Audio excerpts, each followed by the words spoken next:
প্রিয় দর্শক আসসালামু আলাইকুম, কেমন আছেন সবাই? বাংলা রান্নাঘরের পক্ষ থেকে আপনাদের সবাইকে জানাই আবারও স্বাগতম। আমি আজকে আপনাদের যে রেসিপিটা দেখাবো সেটা হচ্ছে গিয়ে চিংড়ি দিয়ে বরবটি। তো এখানে আমি চিংড়ি মাছটাকে লবণ মেখে ভেজে নিয়েছি আর বরবটিটাকে এভাবে কেটে নিয়েছি। এখন এই রান্নার জন্য আমাদের যে উপকরণ লাগছে সেটা হচ্ছে গিয়ে মরিচ গুঁড়ো, হলুদ গুঁড়ো, তারপরে এখানে আছে আপনার জিরা বাটা, রসুন বাটা, আর লাগবে আমাদের পেঁয়াজ কুচি। এখানে আমি পেঁয়াজটাকে কুচি করে নিয়েছি। আর লাগছে আমাদের পরিমাণ মতো লবণ এবং কাঁচামরিচ ফালি করা 3 থেকে 4টি, তো আপনি চাইলে আরও বেশি দিতে পারেন। আর লাগবে এখানে নারিকেল, তো নারিকেলটাকে আমরা হ্যান্ড ব্লেন্ড করে ভালোভাবে পিষে নিয়েছি। নারিকেলটা আপনি চাইলে দিতেও পারেন, নাও দিতে পারেন।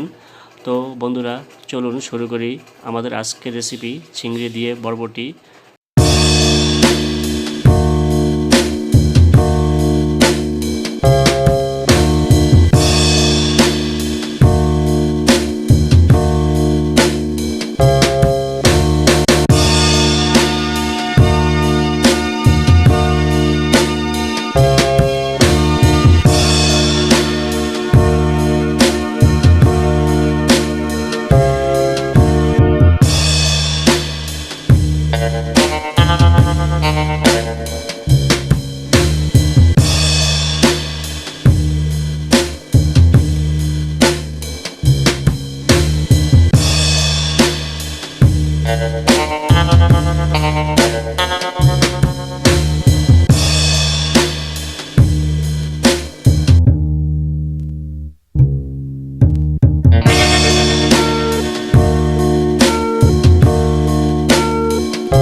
তো দর্শক দেখুন, হয়ে গেছে আমাদের আজকের রেসিপি বরবটি দিয়ে চিংড়ি মাছের রান্না।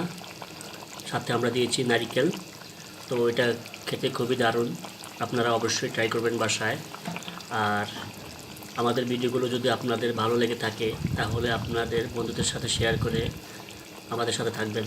ধন্যবাদ সবাইকে।